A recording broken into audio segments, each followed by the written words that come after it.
Naawa ko dun sa pamilya tol. Eh nga eh. Sobrang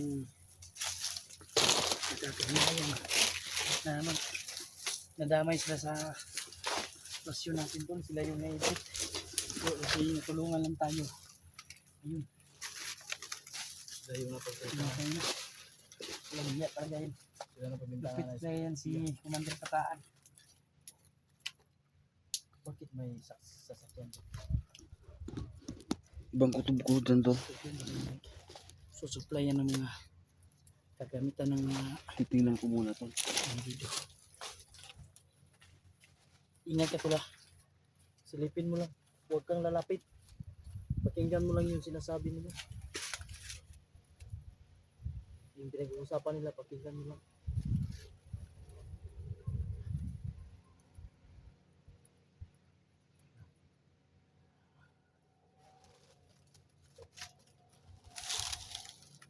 Ingat tol. Pat lang kami dito. Daming armas tol. Daming armas. Binaba niya, binababa. Diyan. Marami.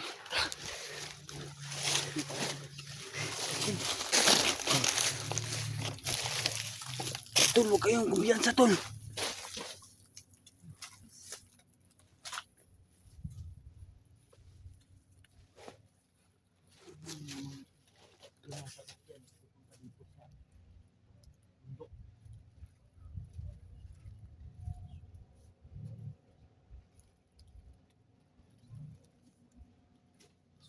Tol, hindi natin alam tol.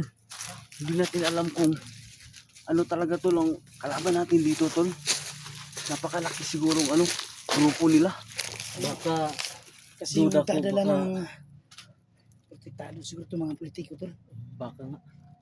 Yung Baka mga malaking herd tao. killer to o ano ba? Yung klaseng tao kayo sa Bataan. Kasi yung gagarang sasakyan yung dadala ng mga supply nila. Sundan natin yung sasakyan.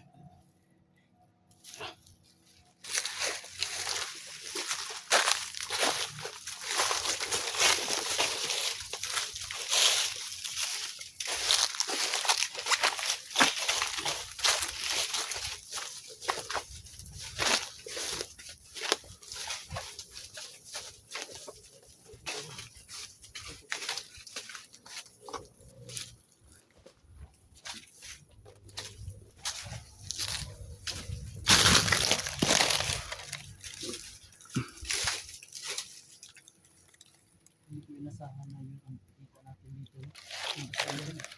Kala ko lang mga ordinaryong mga bandido lang itong nasa kupa natin.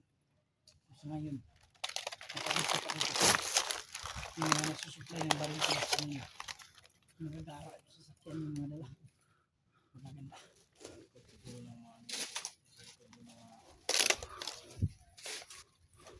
So malalaking tol, grupo to mga tol. Baka mga private army ba to si Bataan? Ano ba? Mga private army at may mamahawak dyan sa kanila ng mga malalaking tao ba? Sobrang dami to.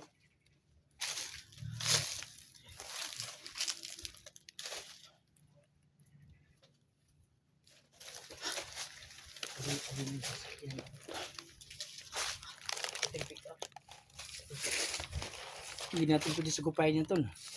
Puro malalakas yung dalang baril yan. Kung kailangan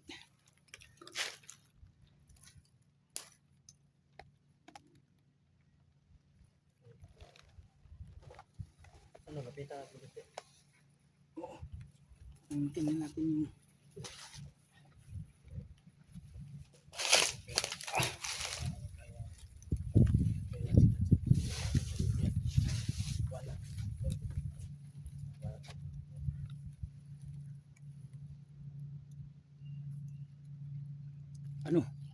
tambangan natin. Tol, hindi natin kaya yan tol. Hindi natin kaya.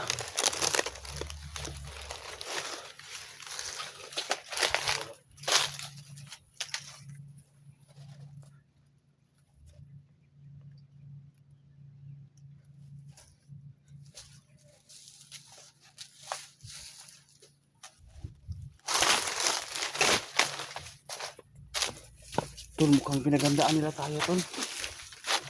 Oo. Sa sobrang galit siguro ni Pataan, kaya nagdagdag siguro siya ng pwersa. Papalakas talaga ng pwersa yun. Kasi sobrang galit niya nung napatay natin yung anak niya. Imposible na may pupunta dito maganda sa akin na anong business niya dito sa bundok. Ano kaya ang connection niya doon sa ano? Sasakyan. So yun, mga baril yung karga doon. Atid siguro ng mga supply ng mga bahala yun. So, medyo tagilid tayo sa ganitong. Napaghandaan nila tayo. Kaya nga hindi sila sa So, kailangan natin na tayo. naging taktika to. Pag-isipan natin ng mabuti yung bawat takbang natin para hindi tayo mapahamak sa ganun.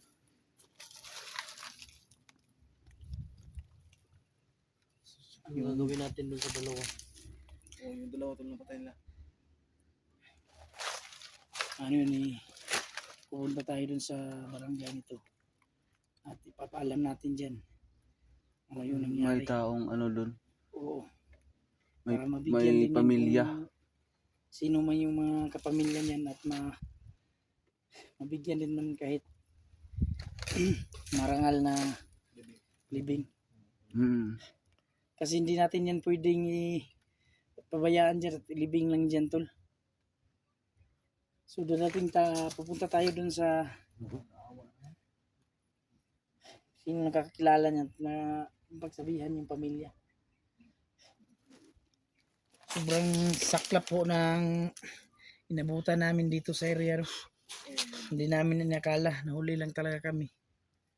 Hindi namin inakala na sasapit sa ganun yung mga pangyayaring napatay yung mga taong napagbintangan na naging espiya. Dahil lang sa nagbigay ng kunting tulong sa amin, pinakain, kahit pinainom. So bakit kayo nalalaman ng mga tao dito din tol? May mga espiya talaga dito na naka-deploy. Meron din sa kanila. Pagka tinatakot na sila. Yan yung mahirap talaga sa ganitong sitwasyon tol, yung nandito ka sa critical area. At dito yung mga bandido na yan. So pag napaghinalaan ka, Patay ka talaga. patay ka Wala talaga kang dyan kasi kalaban-laban. Baka yung pamilya sa kabila tol, isunod naman siguro nila yun. Kasi yun nga eh. Yun ang yun ang pwede lang sana nating mabalaan yun, balaan natin.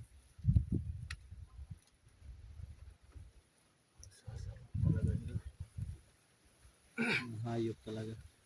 Walang awa yung pinatay ng dalawang naghahanap buhay. Bago pa lang yung binilad nilang, Bago pa lang yung binilad nilang saging. diyan siguro sila nakuha tol kay na. Oo, dinala sila doon sa... Nila doon sa may gubat. Oo. Patay. Pinatay talaga sila. Walang kawa. Tuwang-tuwa pa yung isa nung pinagmayabang pa nila ba na pinatay na nila. Oo. ano daw?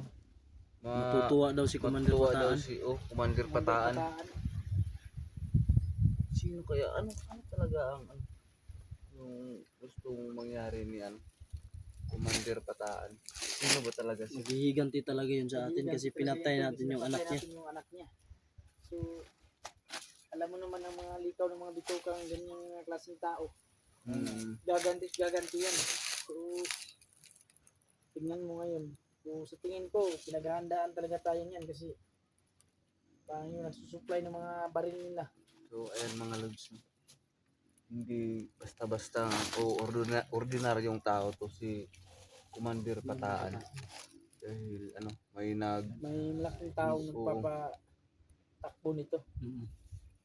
Baka may pinoprotektahan kung sila dito. nakikita nyo yung puting sasakyan. Malaking grupo siguro na yan tol. Totoo yan tol, totoo yan Laking tol. sindikato siguro tong ating na sagupa na Baka sa tingin ko tol, ito si Commander Pataan, private army to. Yung baka nga, ginagamit ng mga tao ba kung may pinapatumba yung mga Posible yan tol. yung parang kuwan sila ba? Organized nga pagka oo, Mga legit talaga na Oo, Killer. kasi ibang mga malalaking tao tol, nagsusupply yan ng mga baril sa mga private army nila para kung kailan na gustong gamitin, magagamit nila. So, tingin mo yung sasakyan na yun, ordinaryong tao yung nagpapatak, hindi makakabili ng ganong Totoo sasakyan yan. yun. Ang gagara ng sasakyan. Ano na, conquest? Ano yun?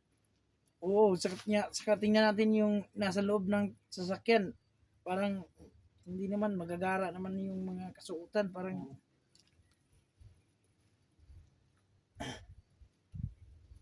O ano nang plano natin paano ngayon? natin yun? Ay, papaalam muna natin yun sa barangay dito, yung nangyari dito. Yung para Siguro bababa muna tayo. bababa muna tayo at papaalam natin para makuha yung dalawang yan. Pagpaalam sa mga pamilya ba?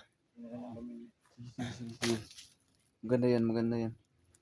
At nang ano naman, libing to ng maayos. Saklap talaga. Ayan mga lods, no. Pasensyahan nyo na mga lods, hindi namin naabutan yung pamilya mga lods, no, na humingi ng tulong sa amin mga lods.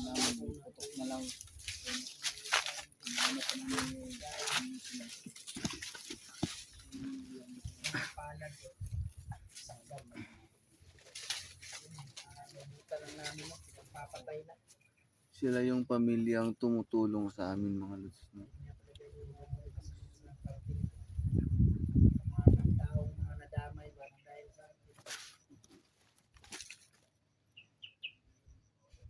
walang hiya talaga ng mga taong ganyan. Nakakapatay na, tuwang-tuwa pa.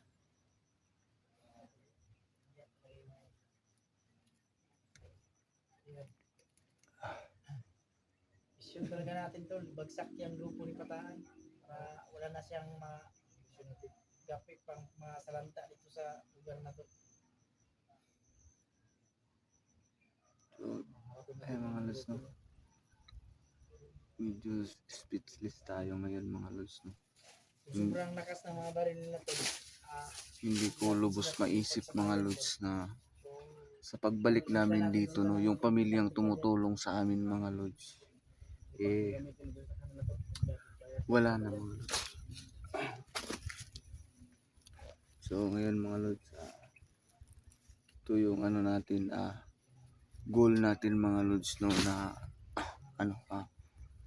masugpo na yung kasamaan ni Commander Patahan mga lods, no. Hindi pa natin lubos na kilala kung ano talaga ang tunay na katauhan ni Commander Patahan mga lods, no. Bakit niya ginagawa ito? So siguro mga lods, may malalim na dahilan din siya, no, kung bakit niya ginagawa to sa kapwa-tao mga lods. So kailangan muna naming bumaba mga lods, no, dahil muna mga lods, yung pamilyang nadali mga lods, no. Muna, kailangan mo nating ipagpaalam, no, dun sa barangay. So wala talaga man, hindi natin abutin mga lods. Sino talaga yung mahihina? Yung talaga yung palaging inaabuso. So ayan mga lods, no, abangan nyo na lang yung susunod naming video mga lods. Mag-off cam na kami mga lods, bababa muna kami mga lods. Hindi muna itutuloy namin yung paghanap kay Commander Patahan mga lods. So sana subaybayan ninyo pa rin mga lods. Pasensya na talaga mga lods, hindi natin nabutan yung pamilya niya.